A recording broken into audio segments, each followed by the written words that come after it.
Hello, hello everyone! It has been far too long since some Fate Go content, and boy do we have some stuff to talk about tonight. We'll be covering the latest Grail Front event, which takes the gameplay in a rather novel direction that I want to unpack a little bit. Sort of turns it into a pseudo turn-based strategy game with some creative little twists and restrictions. It's not a regular gameplay element, it's more like a specific gameplay event that uses it, but it turned out quite popular, and I like how it changes up the battle system. Let's get into it, and you'll see what I mean.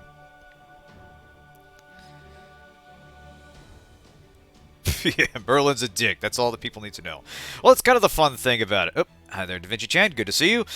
But yeah, the context is a simulated Grail War battle where you have limited numbers of servants squaring off, each protecting a master. The first few had a very thin plot, though it did get a manga adaptation that I quite liked. Not least of which because Medusa was instrumental in victory. But yeah, it's mostly an excuse plot for the battle system, and I honestly don't need an excuse to play it out. It's a fun twist on the mechanics. Hey, Branch, good to see you. Yeah, it's a fun twist on the mechanics. They give you a grail for it. This time around, Merlin is your opposing master here. So let's, each of these has a different map layout, some special stipulations. I'm going to open up one of the easier ones for a quick demonstration. Yeah, we already beat that one. That's alright. Yes, here is our opposing master, wearing bunny ears for some reason.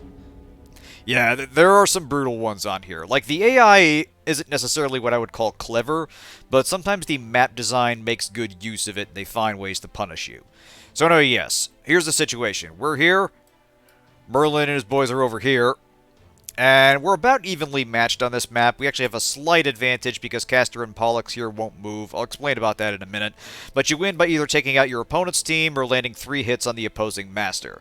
Now for this event, we've been getting Knights of the Round Table as free support servants. This time around, we have Tristan. The rest you have to provide yourself. No relying on friends, and here are the restrictions. You're limited to class types set by the map, so you've got Caster, Assassin, Archer, Berserker, and this is the total deployment cost you can use. So there's a higher deployment cost for higher rarity servants, and they'll often be fighting on their own, so you need to pick carefully. This is a good time to have grailed servants of lower rarity, so it gives you a little more punch for less cost. So I'm gonna pick a few here that were sort of relevant in the last event.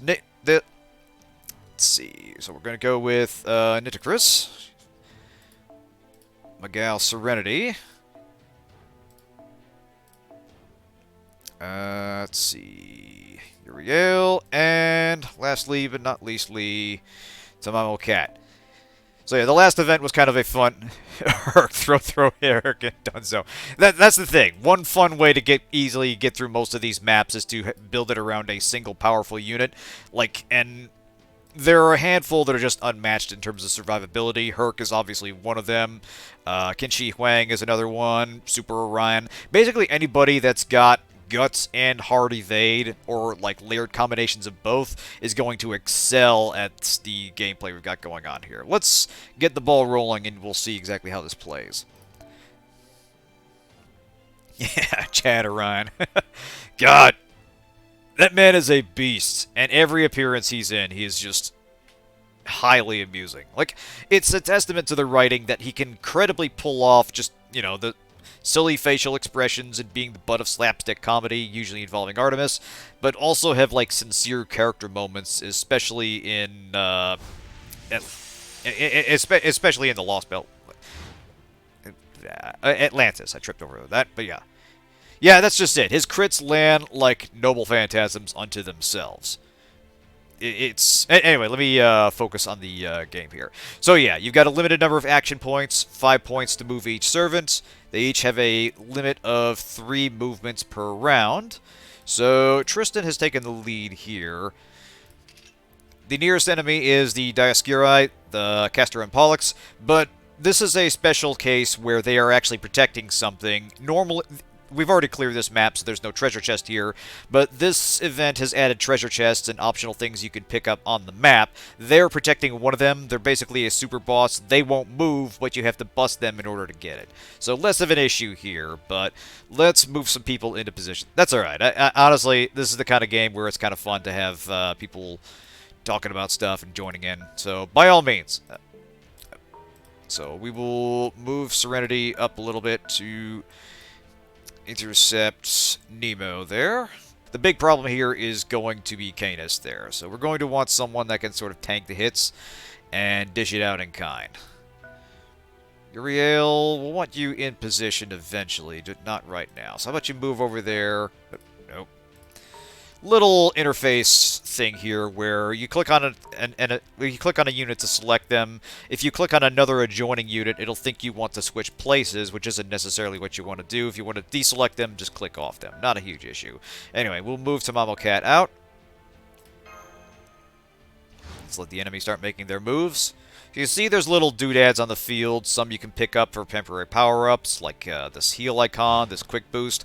Others are field effects that only happen when you're in a fight there. Like this one decreases your HP per turn while you're on there, so it's kind of dangerous to fight on them. So we're going to move Serenity up here and up here.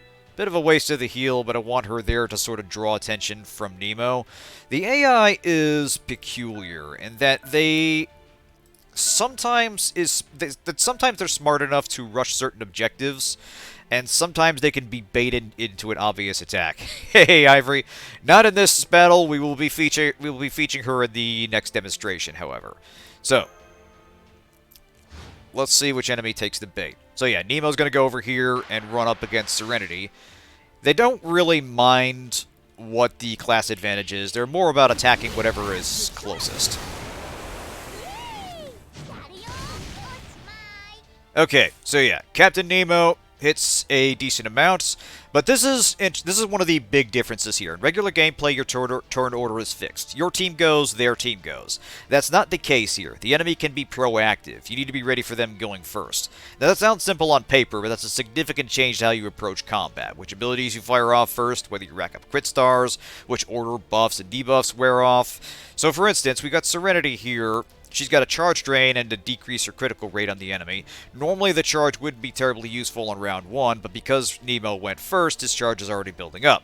So we'll start with that. Layer on some poison as well. Now, as part of the last event, in addition to getting a nice new dress, she's got a rather snazzy upgrade to her abilities here. This used to be just an increase to death success rate and debuff success rate. Now it's a pretty significant arts card boost, and it inflicts poison to every enemy when attacking with an arts card. So we're going to go ahead and layer that on, and start beating the shit out of this guy. So we want to start building up her gauge, so... yeah, this, layer on all sources of poison.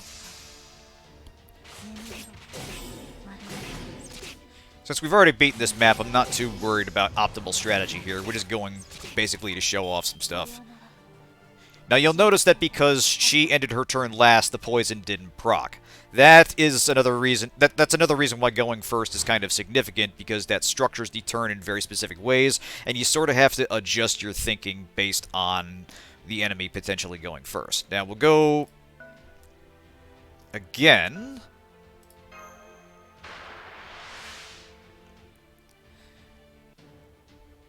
Now another mechanic with this, you see this little diamond here. Your servant has one as well. Basically, that's an extra life. It's not quite the same as a break bar, but when they lose HP, they'll disengage from the fights, get their HP back, and have to be beaten again before they're permanently taken out of the fight. So, we're going to hit them again, and if I'm right, this should get enough poison to... let's see... because a Noble Phantasm will definitely take him out of the fight, but I think we can get enough poison going to kill him without it. They are a bit of a pain in the ass. I'll probably have Tristan go up against them just to show off that they're dangerous, but we'll see how it goes. So, let's... yeah, this should do. If I remember right, this does just enough damage to get him close. Ah, good. No, this will finish him off. Nice. Time to start writing up Z-Man stuff for the project. Hey, Mirage, good to see you. Alright. We'll let him go next. Now, one other important thing about the rhythm of play here. Because this is turn-based, you can potentially have turns pass without taking an action. Cooldowns will keep ticking down even while you're not using that servant. So while you've used all of Serenity's skills, the cooldown on those will continue to recharge, and that also applies to your master skills. So you could potentially stall an enemy indefinitely with the same servant if you time it just right and make sure that you have your hard protection up. Now, both kind of problems here. Canis she hits fairly hard, so we're going to give Tamamo Cat here a little bit of a leg up. So we're going to move her in.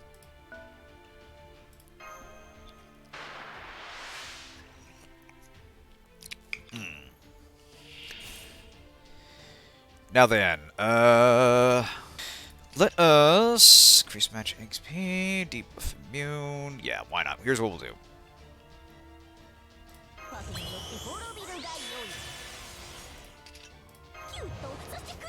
This is a bit of a risk. Tamamo doesn't exactly hit all that hard for a Berserker, but she does have some means to give her a little bit more protection. So we will throw this on for a layer of invulnerability. She's got a little bit extra debuff, a little bit extra health. Let's see how this goes.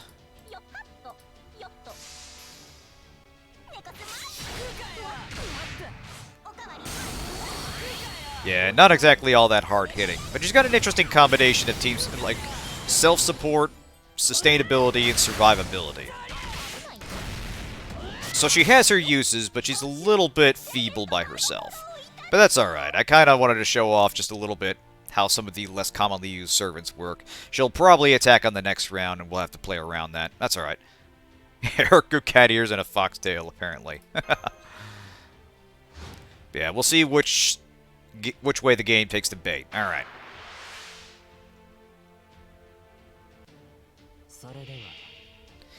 Now, this is interesting. Because Tristan was next to Tamamo Cat, Tristan joins in the fight, and that's kind of how you link servants up to help support each other in combat. So because of that, Tamamo had to retreat, but the fight's not over.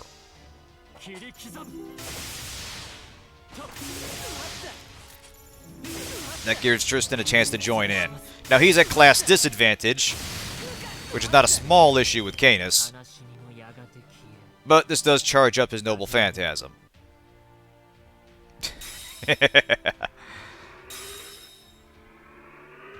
Alright, good. Nemo's gonna go after Serenity.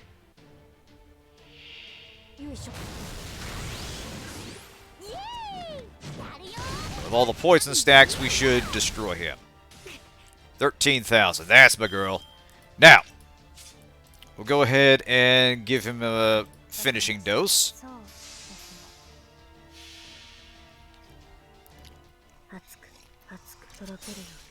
She's still a bit fragile, but because of the many ways she can now inflict poison on the enemy, she can, and her own arts buff, she's actually pretty reliable in terms of damage output now. And she's actually pretty good when you're going up against like rulers and other characters that have class advantage, but not necessarily like a defensive advantage, but not offensive advantage, because that cuts right through pretty much everything, all protective measures. Now, let us see here. Oh yeah, she's great. I love her to bits. Now, let's see.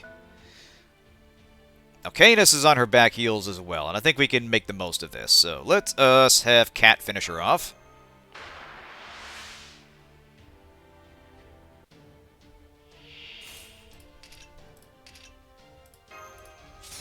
We'll give her some hard protection.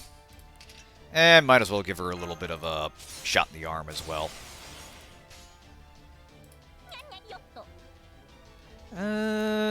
Probably not. You know what the hell? Let's live dangerously. Let's get her MP up.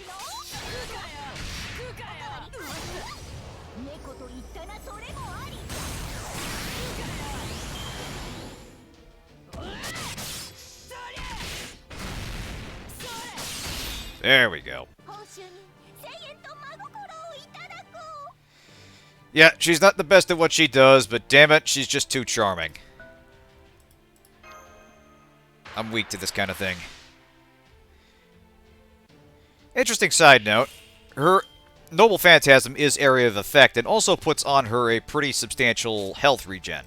However, this also stuns her, which is where one of her skills comes in. This one in particular. This one in particular. Her defense also throws on a debuff immune a debuff immune buff. So basically, if she's got that defensive skill up, this is no longer a problem. She can activate her Noble Phantasm and keep on fighting through it. So she's deceptively survivable if she's backed by a cute... if she's backed by cute. See where my mind is? This is what this game fucking does to me. If she's backed by a good team, she can actually be quite a bit survivable and can be a fairly decent farming servant, if not necessarily the best at what she does. Kren, what are we gonna do, man? What are we gonna do? Anyway.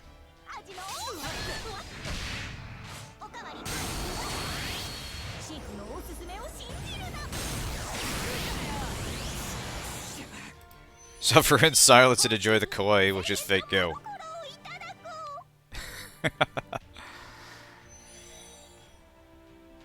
Alright. Now, we'll move Tristan up.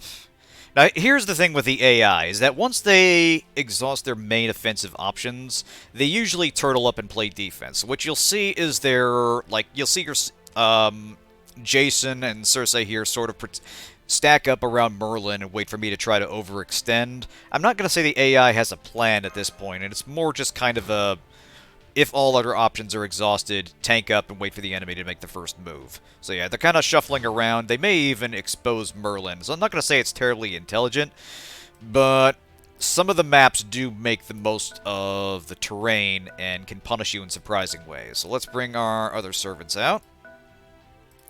Yeah. Oh shit, we're out of cannons. Run away. That is that is pretty much what he would do.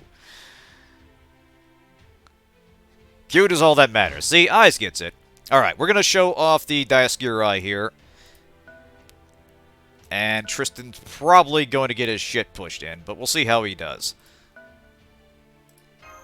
So yeah, this is an example of the boss encounters that would be on these maps. So you see they've got 2 recharges instead of 1. They've got a greater hit point pool than the other servants, almost double. They hit a lot harder, and they don't necessarily take as much damage. So, bit of a problem unless you're going in ready. The saving grace is that boss servants are not aggressive, so you can safely attack them without having to worry about them attacking you. But if you're going in, you need to be ready, because they are going to bring some problems. In fact, let us apply Tristan's saving grace here. He's got a unique ability here that almost no servants do. He's got team-wide evade and a heal, and there's only 3 servants that get close to that. One is Merlin himself, who lays on a team-wide invuln as part of his skill. The other is David, who's a freebie servant who's got a similar skill. He's a bit squishier, however. So I'm actually kind of hoping after we finish the event, I'm going to roll for him and see if we can get him to show up. Because he's got some situational usefulness that you don't necessarily get from Merlin. Anyway, yeah, unless an enemy's mob is close enough to chain with them and bring that against you. Yeah, that's a problem. You need to make sure that the boss doesn't inadvertently join the fight. So, don't have to worry too much about buffs from these two. Critical rate down helps. I don't need to worry about increased MP gauge. Let's let her rip. Why not? Go all in on crits. Real quick. Again, I'm not too worried about optimal play here. We're mostly just doing this for demonstration purposes.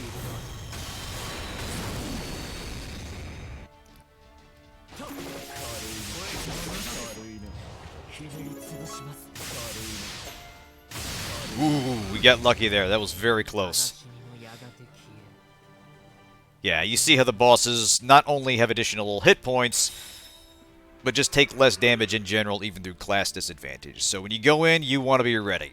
Now, let's bring the rest of our offense forward.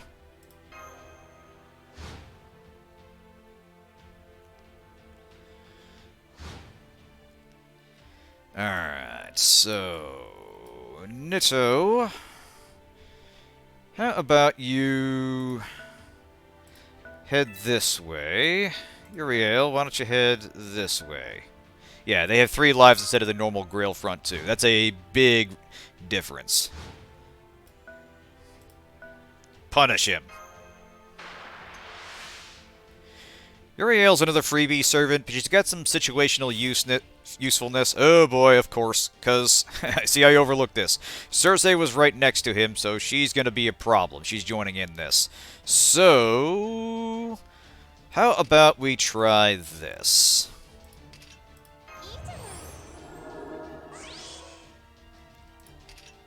Let's see. We did. Let's see if we can unfuck this. So, we'll see if our Noble Phantasm does enough damage to knock Cersei around a bit. But yeah, Uriel has some pretty situational usefulness, especially against male archers, and those happen to be some of the most annoying archers in the game. Yeah, see, not enough there. But that does decrease her attack, so there's going to be less pain incoming.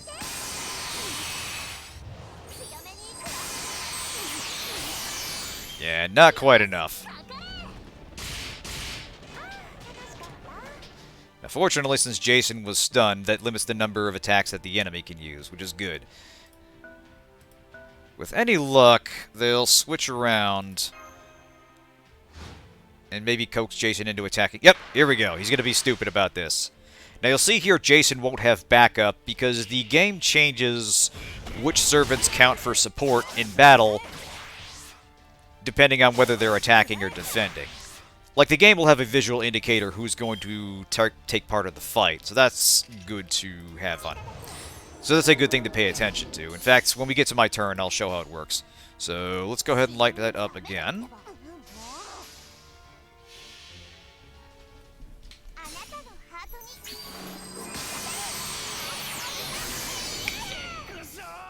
Yeah, you see the significant difference above and beyond just class advantage. She's got a special niche where she does extra damage to men. And again, because there's a lot of male sabers, I should say, rather than male archers, she is at a significant advantage against Jason.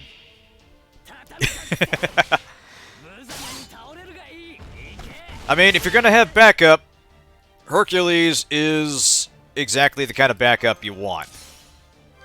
Hey, Kirby, good to see you.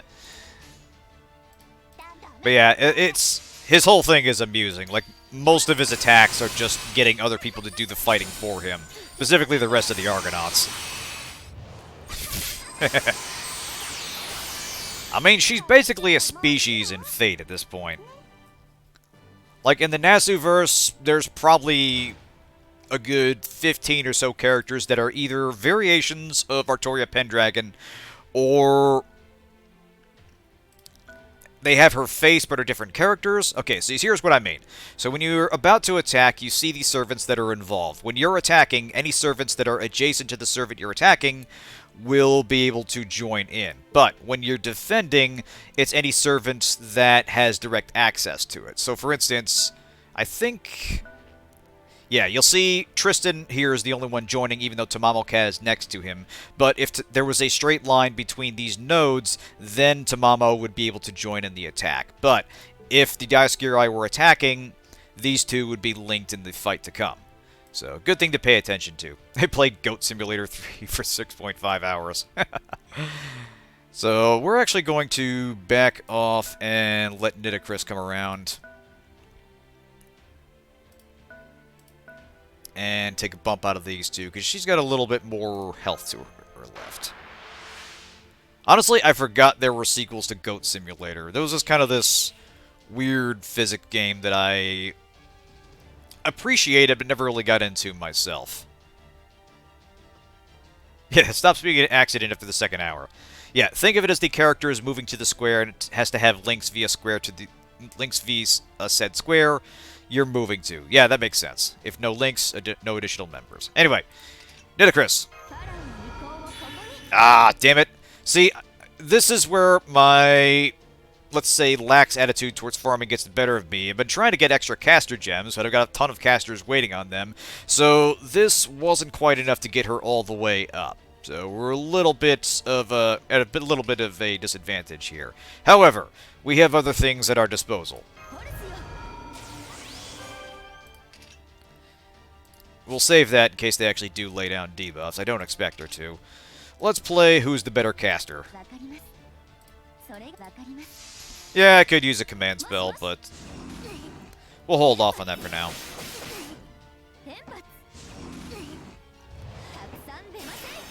Nitocris also participated in the Idol event, and that's what got her the new costume. That was a lot of fun, by the way. I was actually pleasantly surprised by how that turned out. At first, it was kind of a silly pretext to throw another event in Japan and introduce Mysterious Idol X, and it's started off, unless you're fairly knowledgeable about idol culture and such, it's probably going to come off as kind of odd. But I honestly had a lot of fun with it, and it developed a kind of interesting heart to the story that I didn't expect. Like, I actually wound up really liking Miss Crane as a character. Like, she wound up being kind of the villain of it, but she had kind of defensible motivations. She kind of understood that what she was doing wasn't really defensible. But also, she was sympathetic in that way. I liked her a lot. Anyway. Don't get me wrong, I like her usual outfit as well. The actual costumes are kind of hit or miss, but I like the effort that they put into the characters, and the event actually had some surprisingly good writing. Like, they were actually able to give decent character moments to Mabe, of all people. Like, she still had kind of like that, like, alpha bitch personality, for lack of a better word, where she's rough and abrasive, but kind of commanding and expecting other people to obey her commands, but she's also demonstrating, like, legitimately good qualities as a leader and some concern for her fellow teammates in an interesting way. I was actually very impressed with how they treated her. And that's kind of the quandary that the franchise... That's kind of the dichotomy of the franchise, and that is, simultaneously possesses very silly moments and stuff that's just pure, it's magic, we don't have to explain shit, but also has a surprising amount of pathos and humanity in characters that are fundamentally inhuman. There's a lot to like here, and I'm not going to say every event has been all that interesting. There have definitely been some duds here and there, but for the most part, I really have enjoyed the events almost as much as the main storyline, which has its own strong moments here and there. Yeah, would have been great if I didn't have mobs actually get points. Yeah, I know that feeling. The mechanics of it were a bit tricky. But anyway, so yeah, Merlin is exposed now, and we can safely run up and flex on him. Or we can just finish off Cersei here. You know what, we're going to do this just once, just to prove we can. Doink. Alpha Nexus, we're waiting with bated breath for the Mafia event. Give me Texas. Oh, that does sound fun. Yeah, we'll let Cersei take her turn.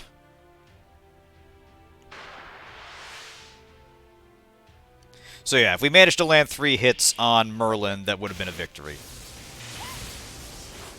She might actually... Oh, here we go. Nice.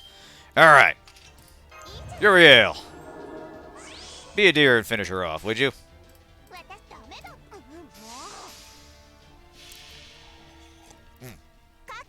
That's 80 in your room. You're gonna eat some ice cream. That is a good way to close out a Sunday.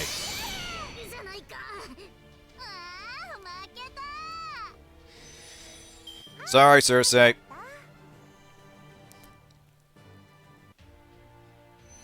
And victory is ours. Beautiful. Oh, we had a good day. Dad grilled, Mom liked her stuff. We had some rain here, so it was actually kind of tricky to keep the grill going, but we had a good time. It was a good time. Now, I'm going to show this next one. We've beaten this one as well. I'm not going to worry too much about fighting it to the end, but I want to show you how difficult some of the maps get before we get to the actual one I have left, which is the very, very end. So some of these have special rules. So you see here, it's a little bit small and hard to see, but it says it costs 20 for Master to move, so we'll be kind of stuck in place and won't be able to maneuver as much. It's a bit of an issue given the way the map's structured. I'll show you what I mean. What are we even waiting for Warframe at this point? The parallel in-game and IRL conventions. Oh man, that sounds fun. Oh yeah, but yeah, this one is especially tricky. So we're gonna want some big guns for this. So the main thing is you've got a lot of avenues to attack, and your master cannot move, so you need to plug the gaps here. The AI pushes hard along this area, and you've got a support servant with Gareth here, and she's a respectable tank. The game actually has her set at level 80, which you normally don't get to unless she's grailed, but she's not much of an offensive powerhouse. We'll get going and we'll show you what we have going here. So, Medea. Medusa, if you'd be so kind. Again, not a bad time to have some grailed lower rarity servants, because our cost here is... Our ceiling here is a bit lower. I'm going to throw in Mysterious Idol X, just for fun. Again, I'm held up by Dragon Fangs, but what can you do? Dairy-free oat ice cream. Ooh, it does sound good. Mint chocolate chip. Nice. And let's get Benny Enma. Why not? I like her a lot.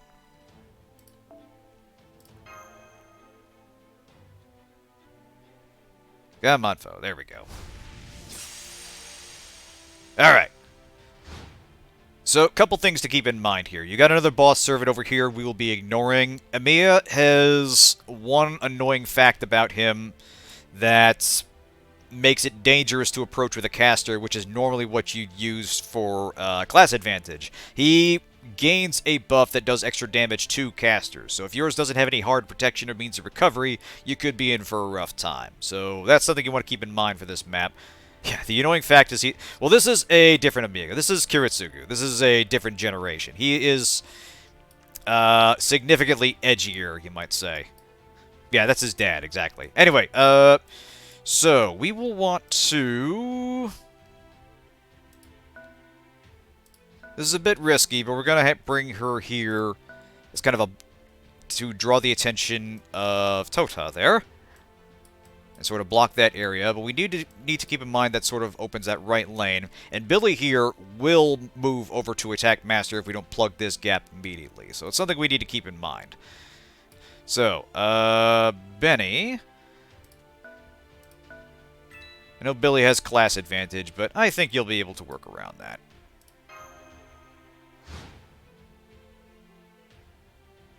There we go. Yeah, he couldn't resist taking the bait. So now he's going to attack Gareth on favorable terrain. Alright. Now, she's on the freebie roll, and she's got some interesting utility to her. She's got this, which applies target focus and increases the NP gain while being attacked and through all other sources, greatly increases her defense, and that synergizes well with this, which increases her NP gauge and increases her attack when she's being damaged. So the more damage she takes, the harder she hits. She can build up to be deceptively powerful if she's handled properly. So let's throw this on. Not really an issue here in the Grail Front, but the other bonuses are certainly helpful. So, we'll go ahead and light him up.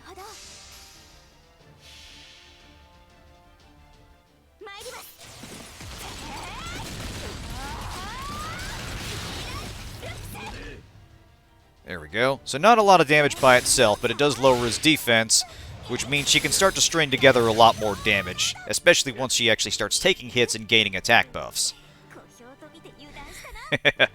Yeah, she's deceptively useful, especially for a low deployment cost, and it's a prime example of keeping an eye on freebie servants and making the most of them. So let us lay into him again. Although, actually, he's got Ushi with him, so we'll want to be careful.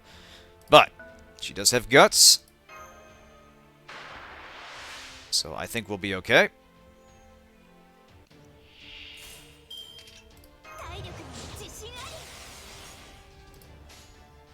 Alright, let's see if we can get her NP gauge up again.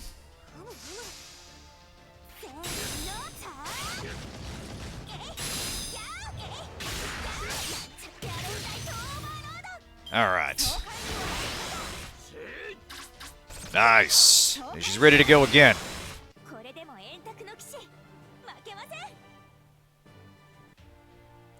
Good, good, good, good. Okay, Benny, we're going to want you to take the first strike here. So why don't you go ahead and attack Billy.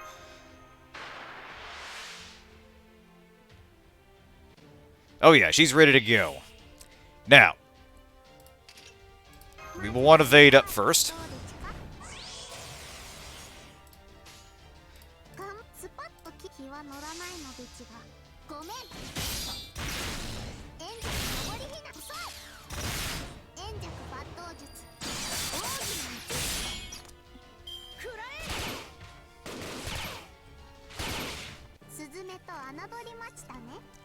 I love her design a lot. She was a lot of fun in the Enma event. That had some issues with the way that the points were calculated and such, and that it's kind of a pain to make sure you had optimized your build for that event. But the character herself I love a lot. Especially, she's apparently done by the, I think she's actually drawn by the Disgaea artist, whose name escapes me at the moment, but it's definitely in that similar style. She scares most of the evil characters. That's the fun thing about her, is that she absolutely terrifies the likes of Kiyohime and Tamamo and such. Like, Hell's Kitchen Benienma Edition is a real thing in universe, and it's just completely insane. And again, she sits at that intersection of... has some goofy moments to her, but also is kind of an enjoyable character with a... like, an interesting story herself. Alright. Nice, nice, nice, nice. Here we go.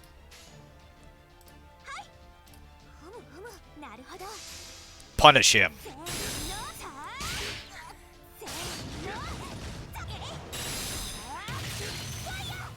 So yeah, Gareth means business.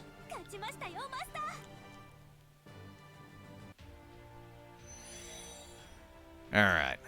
Now this does open up that lane. Now you see Ushi's kind of making her way this way, which is going to be a problem.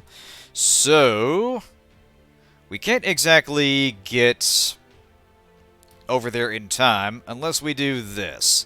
So, we are going to do a rather expensive switcheroo here. So yeah, that exhausts our move points here. And... you don't want to do that too often on this map until the enemy's attack is spent, because, yeah, that kind of exposes you to attack this way. But for this purposes, it does put Medea in the path of Ushi, so that will stave off death from that direction. Yeah, you can kind of see the AI sort of reevaluating its plan there. This is going to sting a little bit. Alright. So, let's give Benny some help here. Now, this is interesting because this ability gives some HP to the enemies in exchange for putting on a fuck ton of abilities for the entire party. So, normally that's not a huge issue because it's only 1,000, but in the Grail Front that can actually make a difference, especially when fighting against class advantage. So, we will use this, but it is a limitation you want to keep in mind, or a penalty you want to keep in mind. Alright, let's see if we can give her enough oomph to knock Billy off his peg there.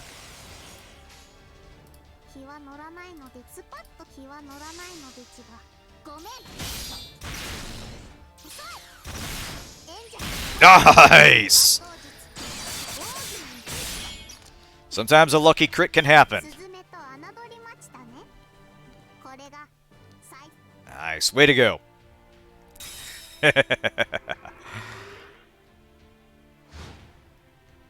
Alright, now, with the right lane covered, we're going to back off, let Gareth do her job here. Move Medea out. And let's see... Atalante might be a problem. So, let's get Idle Friend out.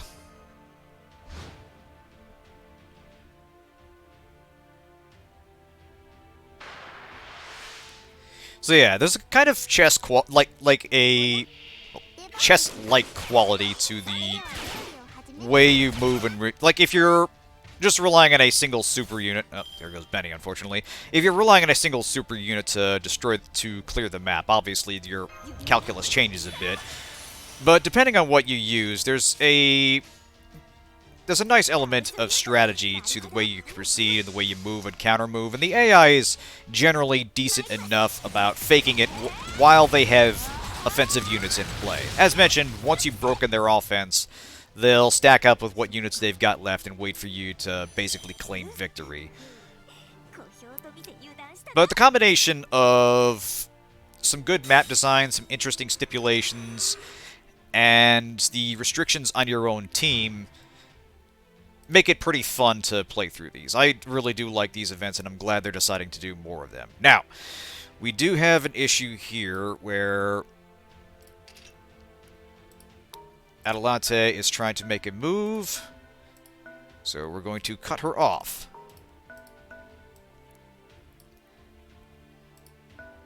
And let's see if we can bait Ushi here.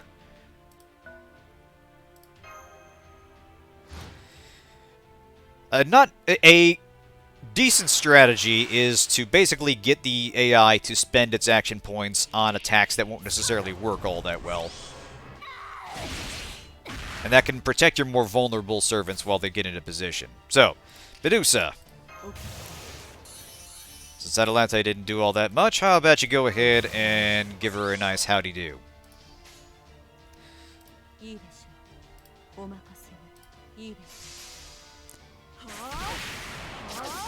Nice, nice, nice, nice! That's my girl!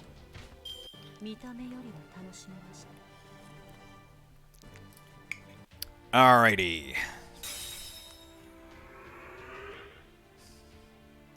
Yeah, so now she's kind of trying to outmaneuver. So here's what we're going to do. We will move...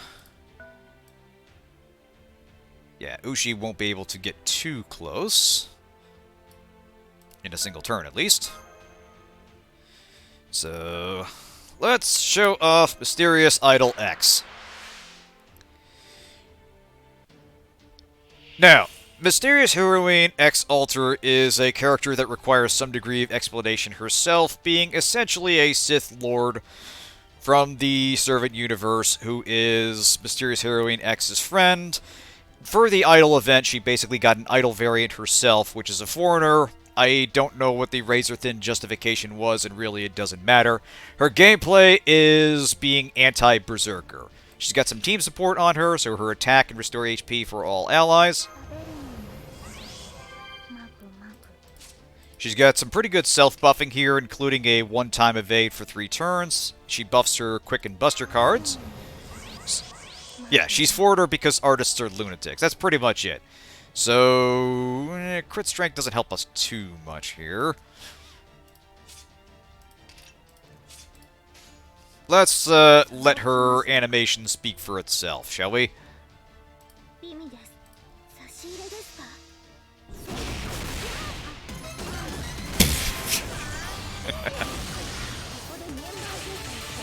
Can we just appreciate that this bullshit is canon?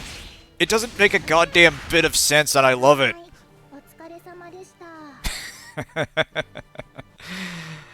Oh god, it's crazy.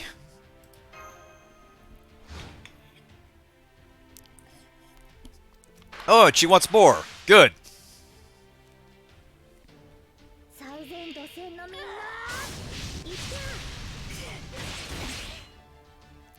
Alright. Ladies, if you'd be so kind. In fact, X. Let's see if you can get a crit in.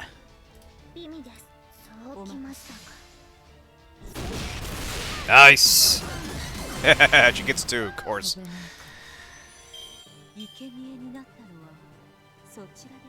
I love this fucking game. It's bug fucking sane and I love it. Alright, now of course Ushi's gonna spoil things. We will teach her a lesson. So, let us once again have to move around.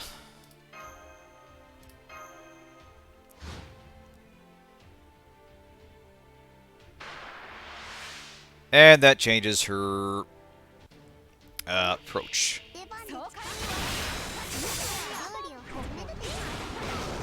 Alright. So Gareth took a bump, that's okay. Benny is ready to deliver some punishment.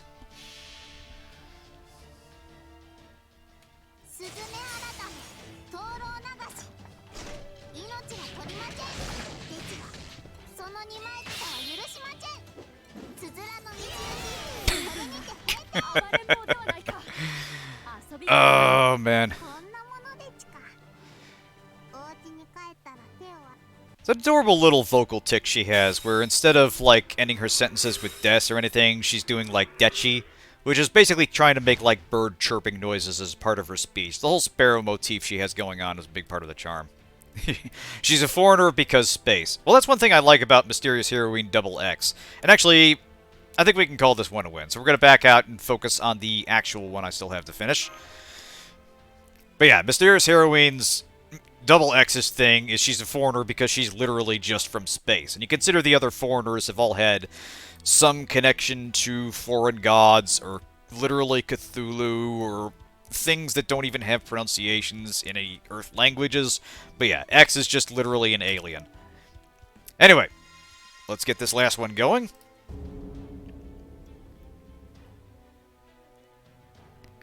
X herself in a swimwear. Yeah. Swimwear and a Gundam. Like her own personal, like, human-sized Gundam. The summer events are great. Anyway, so, Merlin's here, begging for us. Final one's a lore, so we're going to want to get it cleared. Alright. Good to know, thanks. So yeah, Merlin's here, and he's begging for us to take a swipe at him. Problem is, there's a whole mess of pain waiting in the wings, starting with King Hassan and Musashi here, who are designed to destroy single targets. Herc over here is standing between us and the bonus chest, so we're going to be real careful with our team composition. Definitely going to want Mysterious Heroine X here.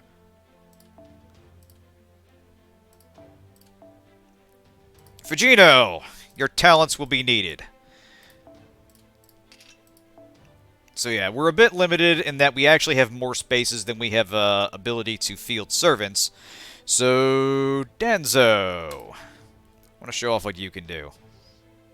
And I feel like it would be a crime not to show off Ryoma and Oreo at some point. They're not necessarily the best for this, but I just love their animation and general design a whole lot, so I enjoy using them a lot when I can. And last but not least, Dino Wife. Alright, Kyoko, yo, let's do this thing. Fujino, not the bridge. Clear with another friend, they did it and shared a non-dead Herc. Cool, doing it again, I guess. That's the thing, yeah, because Merlin's up here, it's like the game is taunting you to come after him. Now, rather nicely, they've given us a Support Saber Classic, and she's gotten her own buffs over the years that actually make her really handy to have.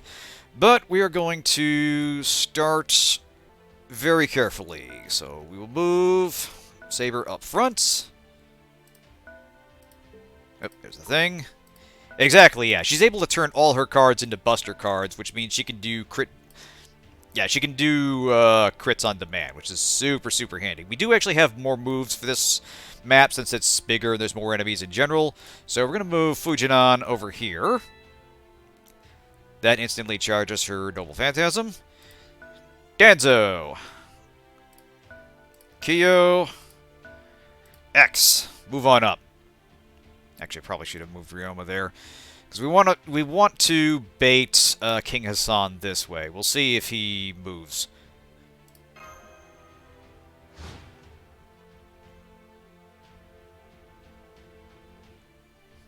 Yeah, they're going to move Merlin to safety.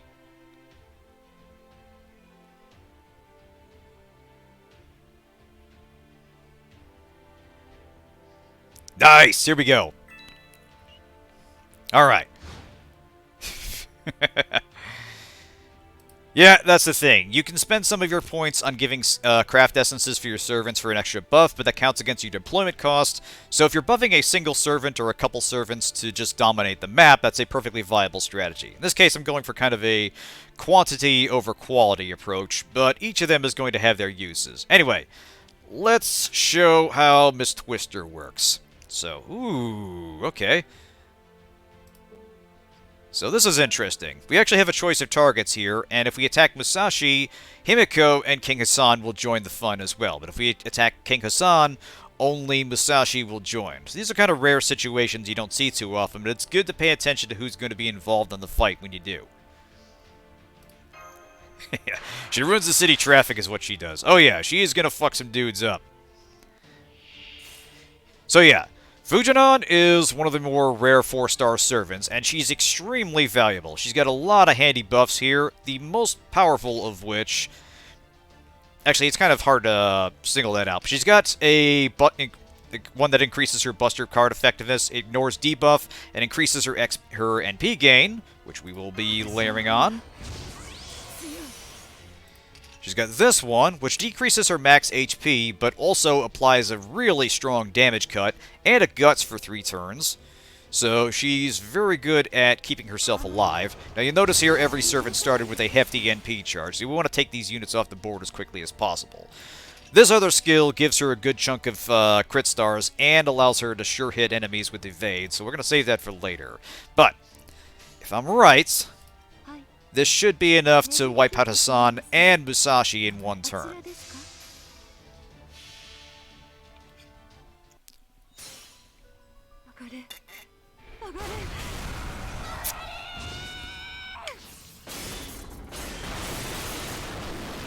Oh yeah, that's gonna make the commute long.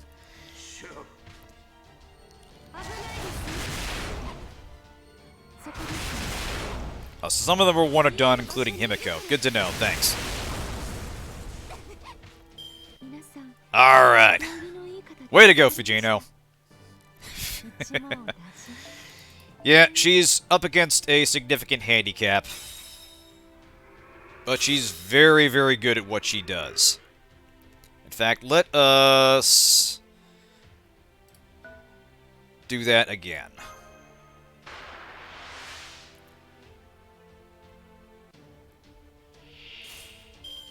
Time for those crit stars.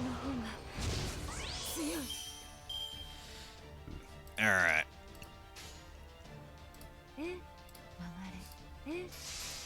I do appreciate that in the Garden of Sinners, her backstory is about as edgy as you can get, but they've kind of downplayed that here for her appearance, and she's kind of just...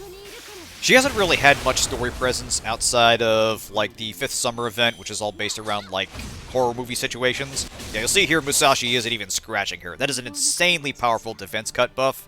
So you couple that with Guts, and she can withstand a whole lot of punishment. But yeah, she hasn't really had much story presence, but what she has had has actually kind of humanized her in some fun ways. So I actually really like having her here, and it's kind of a fun example of...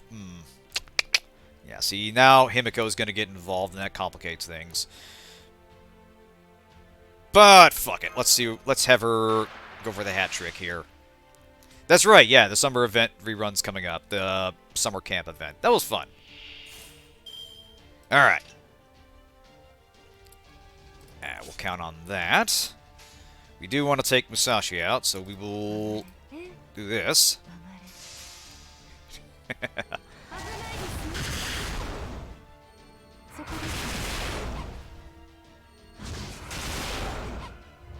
Alright, there goes Musashi.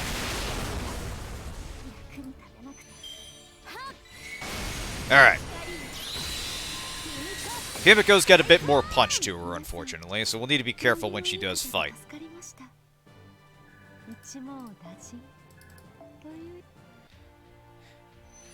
But yeah, I always found it kind of interesting and kind of heartwarming that they take this setting where there's kind of a different... they take her from her setting, where, you know, there's like some serious murder mystery stuff and supernatural stuff going on, and they bring her here into this fight to save the world, and she's kind of an out-of-context addition, but her appearances, few though they have been, have always had kind of a almost heartwarming development to them. Like, she's still... and she's briefly an antagonist in the summer event, but also she has like a nice post-event scene. And there are aspects of her dialogue, like in her Valentine's scene and a few other things here and there. She actually showed up in the Idol event as well, that give her more to do besides Give her a chance at socializing in a way that she didn't have in her home series. And it's kind of almost charming, in a sense. Okay, so this is a problem. We are going to throw some heals on Danzo, since she doesn't have a guts. Fujino should be able to bring her down, but we will want to be careful. But yeah, it's kind of funny that she actually gets a chance to socialize and have something approaching a normal life for a high school girl, which she never really got in her home series.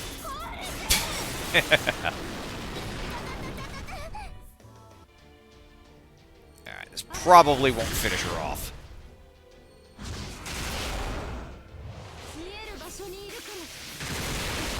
Ah, close but not quite. That's alright. That's alright, Fujino. But yeah, there's an aspect to that I kind of like. Where you take a character that had a bad turn in life and never really got a chance to be anything approaching normal, and putting them in circumstances that allow them to develop in ways they never were able to. There's something about that I kind of like. It's a little harder to articulate, but it is something I do appreciate when it appears. Now, there's a bit of a pile up over here. We're going to want to get some of our other servants out. So let us... Fujinon, how about you move over here? Get that box. And then... So yeah, that's one of the optional treasure chests. The big one is over here, guarded by none other than Herc himself. Danzo, you're up. Yep, thank you, Kirby. Don't mind if I do. Now, Danzo is another character I like very much, for a couple reasons. The first of which is her design, which is awesome. She's basically a ninja robot, specifically a Karakuri automaton, that emotionally develops more or less as a normal human being, but still has stuff like machine gun arms and a rocket launcher backpack and all sorts of fun attachments that give her a range of abilities. She's sort of middling as far as servants go in terms of damage output, but she's got one big advantage in that she's got two targeted hard protection, an evade and an invulnerability, which are very handy in keeping her alive. Okay, Himiko is a diamond on her portrait. Yeah, I see what you mean here. So, we're going to give her a little bit of a leg up here. We'll have her gain what she can while she takes out Himiko. Yeah, she's basically a Swiss Army weapon and throwing everything she's got at her.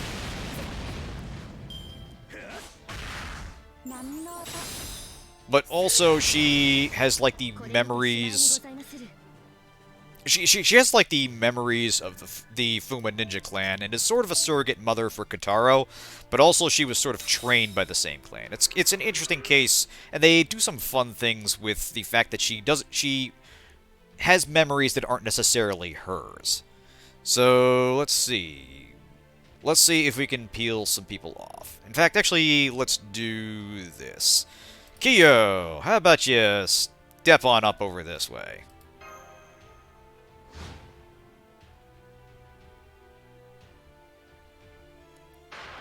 There we go. Alright. Now the good news is Himiko's Noble Phantasm, which she's about to fire, is non-damaging. The bad news is that it gives her a ton of buffs, which are damaging.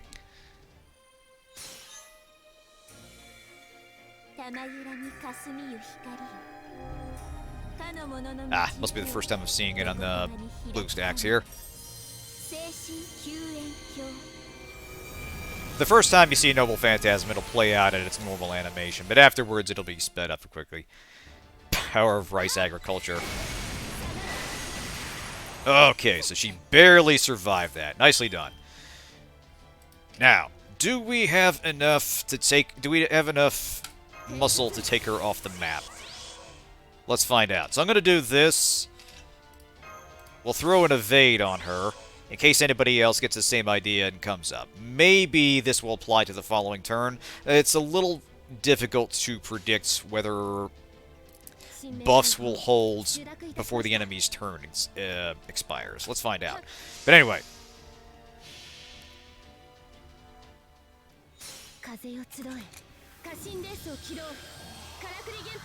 Yeah, I absolutely love Danzo's design, her overall character. She was fun in Shimosa, and she's had some interesting appearances here and there as well. Nice!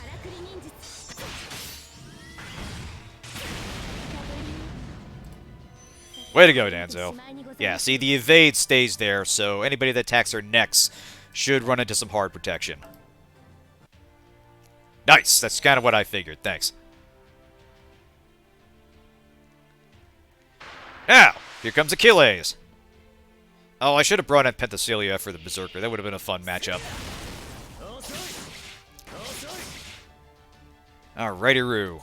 Now, let us see.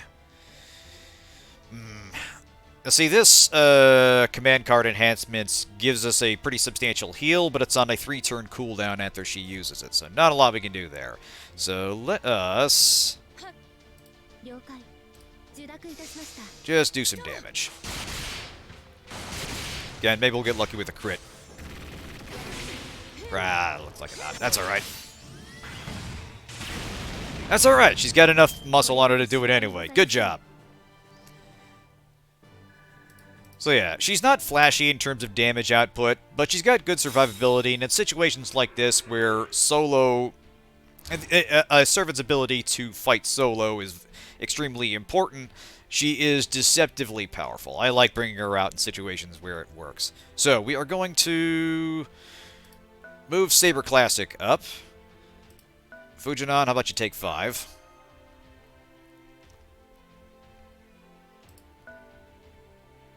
We're just gonna sort of take the bait here and keep Evil Ushi there preoccupied.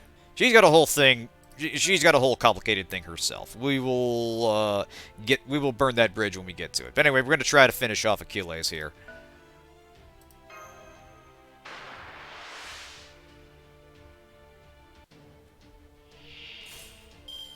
All right. Just in case this doesn't work.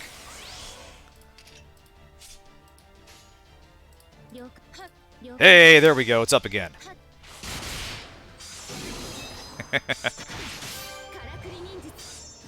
That applies to a lot of servants that somehow have the evil alignment. It's really more just a suggestion. I know, some of the little combat barks they have for their attacks are cute. There's just a ton of personality in the design, and I remain impressed by the sheer scale of the writing in terms of having to manage a cast of literally hundreds of characters, individualize them, give them little quirks that set them apart, and, you know, obviously voice acting and such. There's just... I really do appreciate the effort they put into this game, into each individual character, and finding ways to implement them in stories when you're just juggling this massive cast can't be an easy task. Hey, Robo, good to see ya! We're doing alright, just having a little turn-based strategy to go with our gacha game. How's it going? Ooh, hey, check it out. Time for Ryoma and Oryo. How you doing tonight? Alright, now here's another case of a character where I absolutely love their designs. You've got Sakamoto Ryoma and his wife Oryo, who in the Fate-verse is... Perfect timing, Kren. In the Fate-verse, she's a dragon that he freed. She was planning on deceiving him, but because he freed her before she could actually apply her deception, she sort of grew attached to him and kind of follows him around as his protector.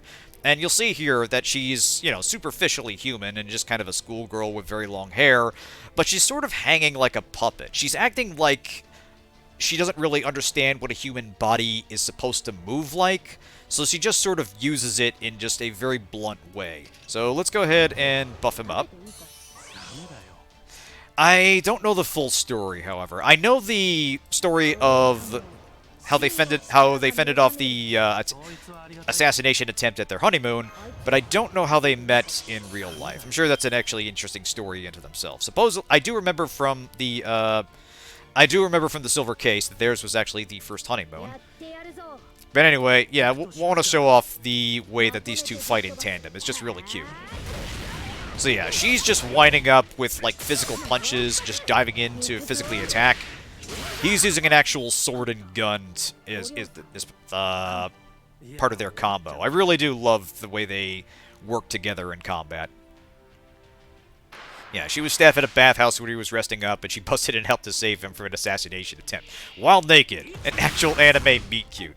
Okay, here comes Chad Orion to ruin our shit. So we're gonna have to get serious here. But yeah, I absolutely love that story, because, yeah, it's... Suddenly there's an assassination attempt, she breaks in to warn them, actually helps fight off the assassins, and together they make their escape. That is pure love at its finest, gentlemen. If you got a girl who does that for you, you are... That is a keeper. You hold on to her as long as you possibly can. Move Ryoma back. We'll kind of keep him as a blocking unit in case things get bad. But Saber Classic should be able to give her a good talking to.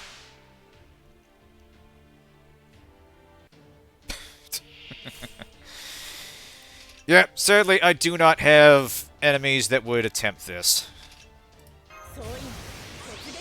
I don't live that interesting a life. Alright. So yeah, here's the big thing here. So this would be kind of a waste normally because it would bump up her Noble Phantasm strength, but I want to do it because it does show off the ability to change all her cards to Buster cards, and it's kind of a perfect situation here. So yeah, she basically has on-demand Buster crits, or on-demand Buster chains, so she can lay out a fuck ton of hurt even when she's by herself. I mean, you know, it might be it would liven things up, let's put it that way.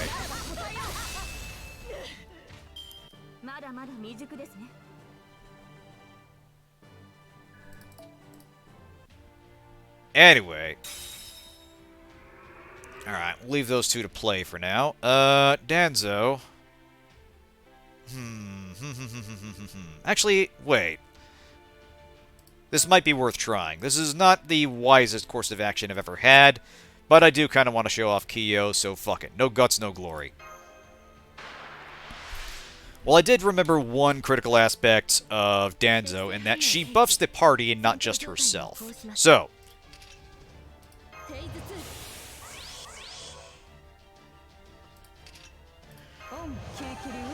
Kiyo, I still honestly don't know her full story. What I understand is that she's kind of an Oni Shrine Maiden who, for some reason, thinks that dinosaurs are Oni, so she's summoned with dinosaur traits, and in her starting Ascension form, she's literally a full-ass dinosaur. You can actually see she's got, like, still has, like, clawed feet down there, and she becomes the dinosaur form again with her Noble Phantasm.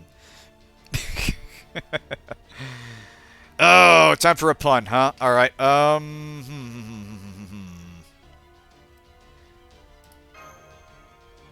yeah, here we go. Here's what we're gonna do. We're basically gonna try to Buster Chain. We'll have Danzo fire her Noble Phantasm, which increases Buster card effectiveness for all allies.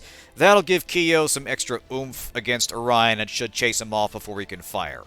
Let's find out. Let's see if this works.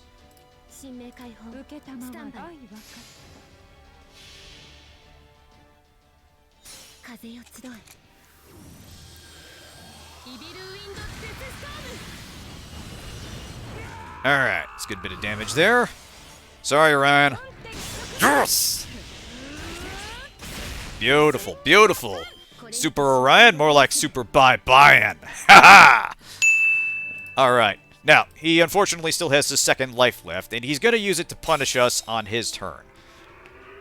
Now, hopefully, they'll spend at least some of their move points on Evil Ushi over here.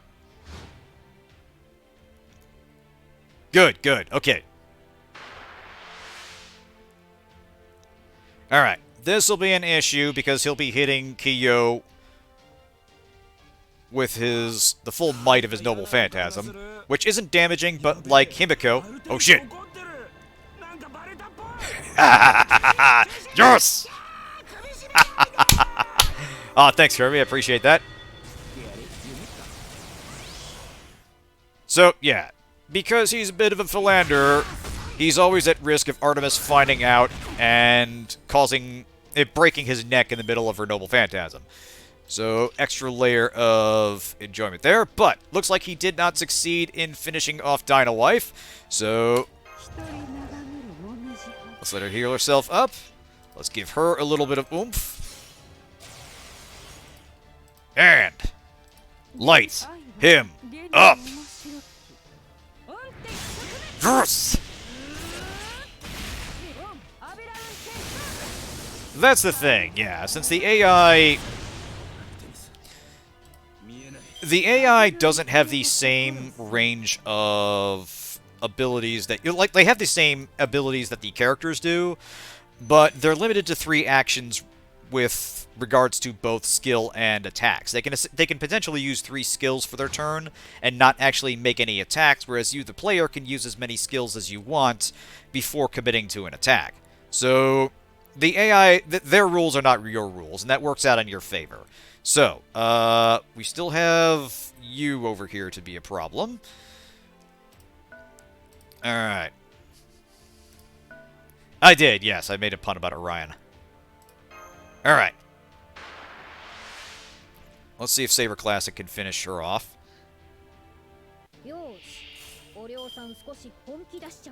Alright. Let's give Ryoma a little bit of help here. Alright.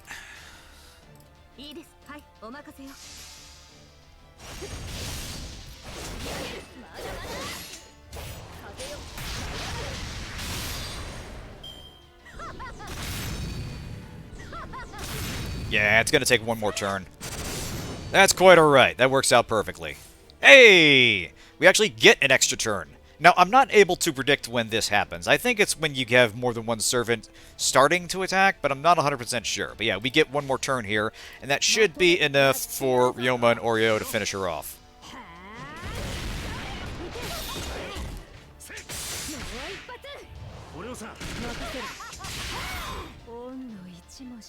Perfect, perfect. Way to go, you 3. Yeah, predicts when you have more than one servant. If you had 3, I think it's 3 turns. That sounds about right. Alright. Now, the enemy should be on the defensive, although they still have some options here. That's still quite a few to clear off the board. Alright, X. Time for you to head on out. Or double X, I should say. I'll see who they send after us next. Alright, looks like they're mostly going to shuffle around and hang back there. So we can take our time now, which is good, because we're going to need to. Alright. Alright, Saber, I'm going to have you go up and tangle with Romulus, so why don't you head on up there, grab that. Double X is the moon out? Quite possibly. Yeah, I'm choosing X for double X, I should say, for a very specific reason. 1, her abilities are on a reasonably low cooldown. 2, she has hard protection. 3, she gains Noble Phantasm juice really quickly. 4, she has Ignore Invincible herself. So when Herc bulks up, and bulk up he will, we'll be ready for him. So, let's get some Star Gain going on here.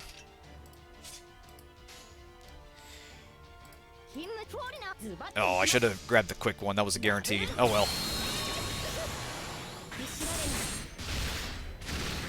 Right, she's a foreigner and has class advantage, and we're going to need that here.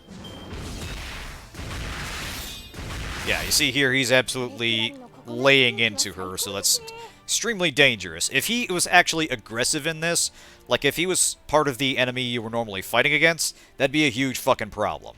Now, let's go for another attack, and we'll give her some protection this time.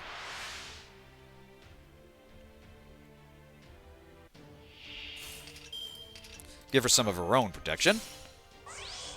Or some of our protection. And this time, let's see if we can get her charge up.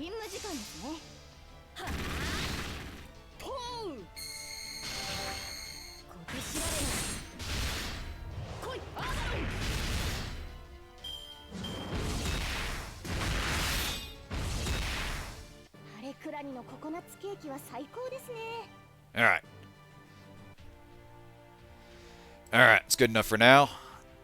Saber, how about we move you here and here. That might risk drawing... That might risk drawing Voyager, but I'm hoping to bait Romulus here, but I want to go for this Guts buff here. That'll give her a little bit more staying power.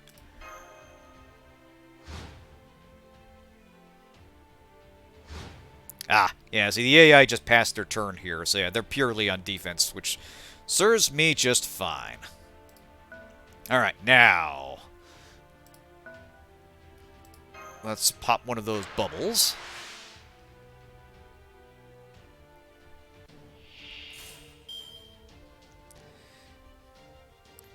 Now...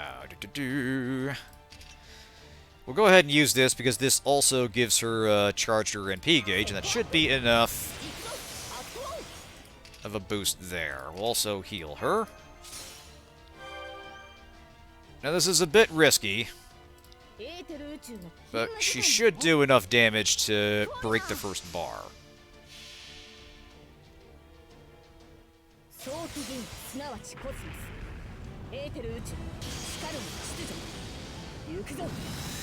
I think that should do it.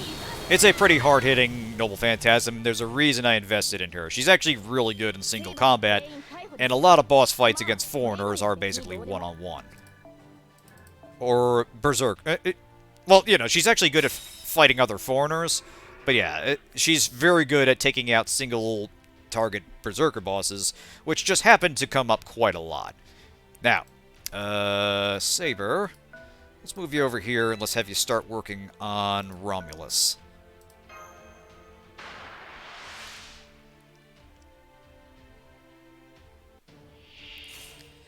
Oh, we had a Da Vinci bonus here. Perfect, perfect. Da Vinci, I love you.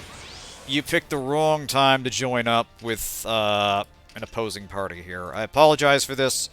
Please don't hate me.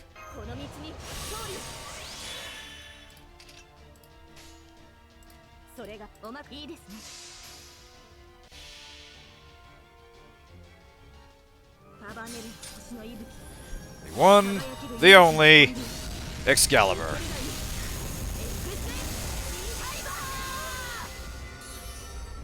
Beautiful.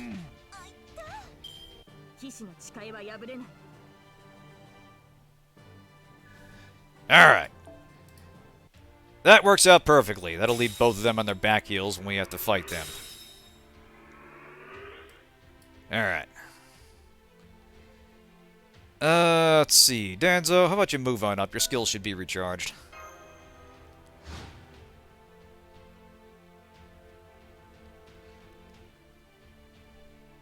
Interesting bit of a shuffle there. Now then. Time for bar number 2.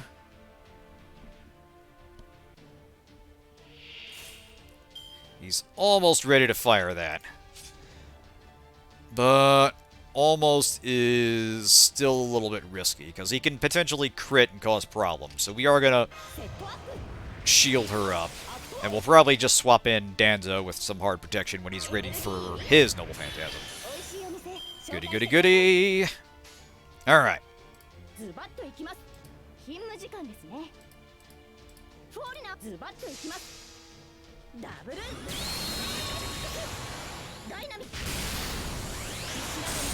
The one saving grace is that Herc does not have any kind of invuln pierce. He's usually better at outlasting his targets, and thankfully the AI doesn't use him to his full potential. Like, one of the main things that makes him so powerful is once you've reached Bond 10 with him, he gets a unique craft essence that lays on an unremovable triple-stacked Guts buff, which means anybody fighting him is going to have to kill him at least 3 times, possibly more depending on his own Guts buff, and he gets a Buster buff for every time that procs. So every time they kill him, if the right skills are up, he gets angrier and more powerful. So anybody that takes him on really needs to know what they're doing, otherwise he will skullfuck pretty much anybody that's not a foreigner. And even then, he's clearly giving Double X a hard time here, so he is a solo machine. So there's a very good reason why a lot of people take him all the way, and he is more than worth picking up, even if you got someone else in mind for a Grail target. Alright, let's see if we can take out Romulus here. We should be able to. Nice! Down goes Roma.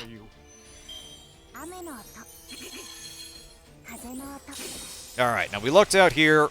Well, lucked out. It is a good choice to have her go for the Guts buff, because the enemy stops attacking when a Guts buff procs if there are no other targets. So Voyager had to stop there, which is good. We're going to have her back off a little bit. Actually, wait. I have an idea. Not the wisest idea, but how often are we going to have these three lined up perfectly? Even though my Herc forced CPS intervention on Voyager this front. Yeah, the Voyager is one of the best foreigners currently in the game. And goddamn, I love that there is a servant concept based on the Voyager probe. And everything about him is just optimistic and cheerful. His design's based on the Little Prince. And every interaction with him is just this as pure and wholesome as can be. Protect him if you got him, folks.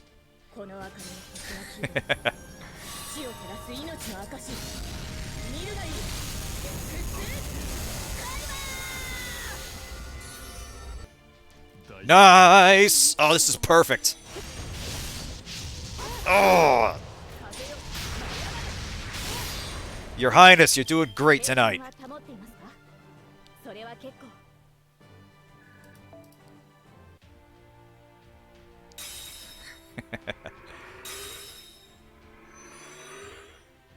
Alright, now we're going to back off because we don't want to finish these guys off too quickly. We still have another bar to get through for Herc there. But when we do go in, we'll be able to finish them off in short order. Yeah, we'll let Merlin just kind of run around with almost certainly an expression of panic on his face. Now, I don't know if our master skills are replenished yet. We will move Danzo over here. No. X, kindly step back a little bit.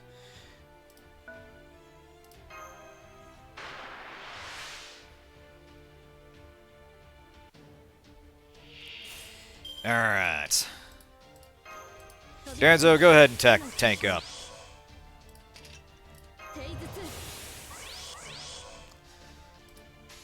Ah, the two quick ones. Fair enough.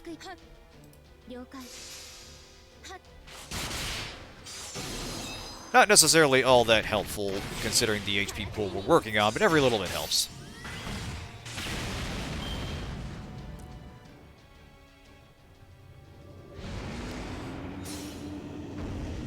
So, yeah. Herc excels at laying down single-target pain, and if you don't have hard protection on your side, he will delete basically anything you've got. With the possible exception of certain single-target foreigners. Like, if you got Abby, she's usually pretty good, especially because she can remove buffs, so she's especially good at pulling apart targets like him. But it is still a risky proposition. So, let us... go ahead and end it. Should be able to wrap this up reasonably shortly. Oh, I think he's getting suicidal here. He's like, just end this already! Alright, we'll have her use her other protection buff.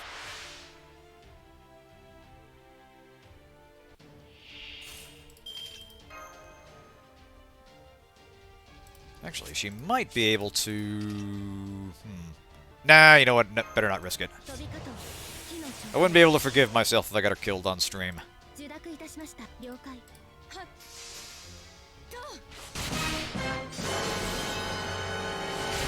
Hey, there we go.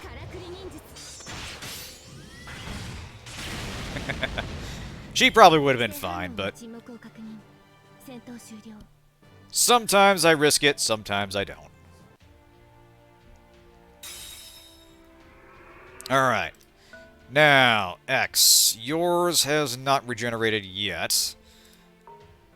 But I think we should be able to make something of this.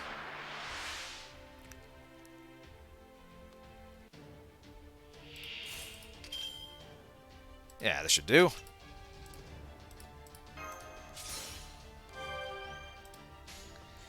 Alright. Probably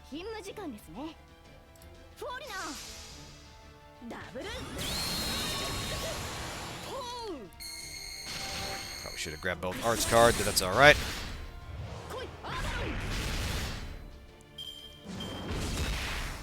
Yeah, see, that's what I was afraid of.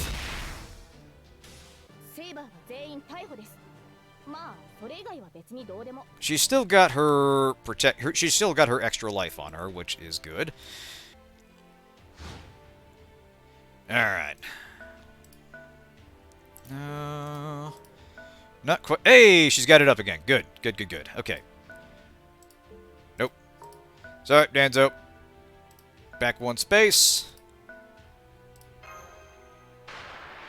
X might be able to finish him off this turn. Or, not this particular turn, but this round of combat. So...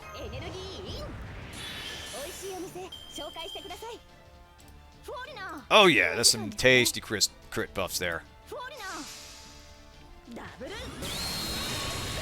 Ooh, maybe she can finish him off. Probably not quite. Very close, however. Beautiful, beautiful.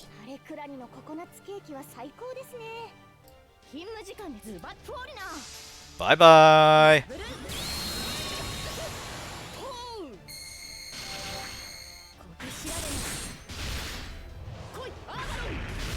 You fought well, Herc. You were a worthy adversary. Go with the Ivory Sanctum and Wrath of the Righteous. Now Shanae lived off all of 2 rounds. Nice. Who you got in mind, Kirby? Practice, Krun. Practice. Alright, there we go. Now, Danzo almost got enough for that. Zalbag, alright. I'll keep that in mind. What's he playing?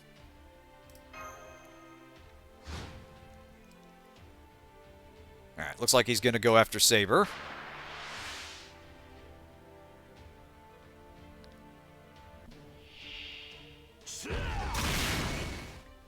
That's alright. We kind of expected that to happen. Breath of Fire 3? Sounds good.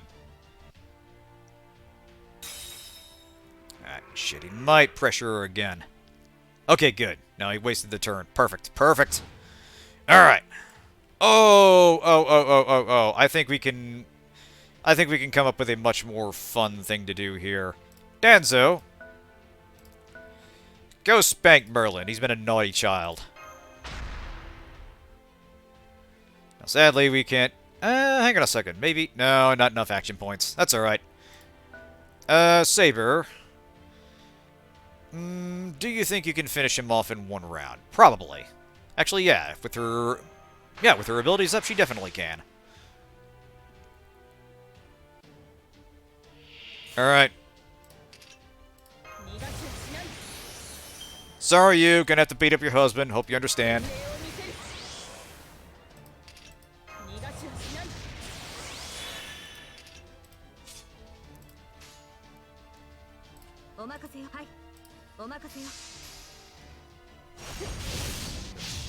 Nice!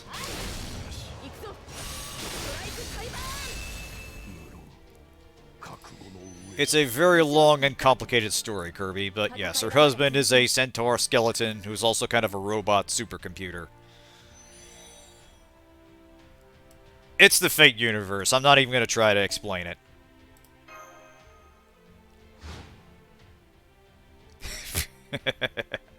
Very much so.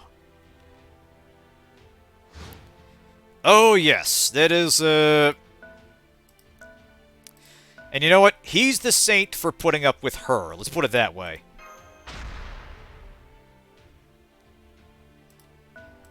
Alright. Yeah, one more turn should do it.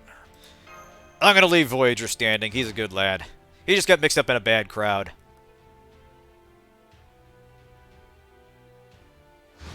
Alright. Saber, let's put this to bed. And down he goes. Booyah! Good job, team.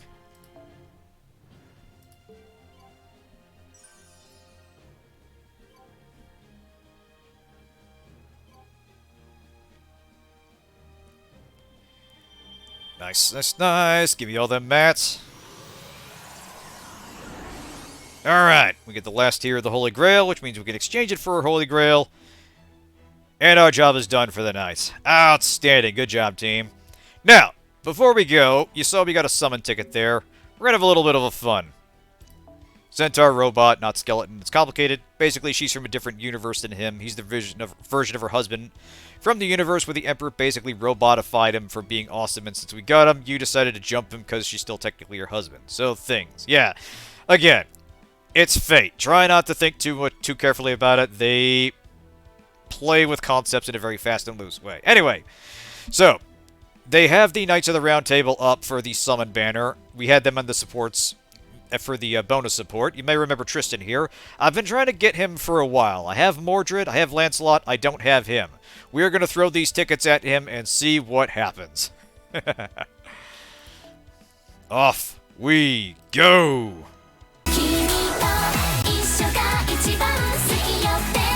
Alright, so nothing doing there. I think we can call that a whiff. Oh well. Maybe next time, Tristan. We're saving this all up for Lost Belt 6. Or actually, I suppose the summer event will be coming soon. Like, this year's summer event as opposed to the last year's summer event. Although I do want to try to get Fujino to NP5. I feel like I owe that to her. Peipo Tofu, how are you evil? It's the nature of the beast. But yeah, we will call it there. It's a really fun event. I really like it. It's a fun expansion of the gameplay. They modify your approach to combat and the way you deploy servants in some interesting ways that cause you to kind of rethink. Okay, LB6 is before the new summer. Got it. Yeah, it changes up the approach to combat, and I really do like it. But yeah, thanks everyone for tuning in. Have a good night. Yeah, right. We will be back to Weird West on Saturday. Till then, see you next time.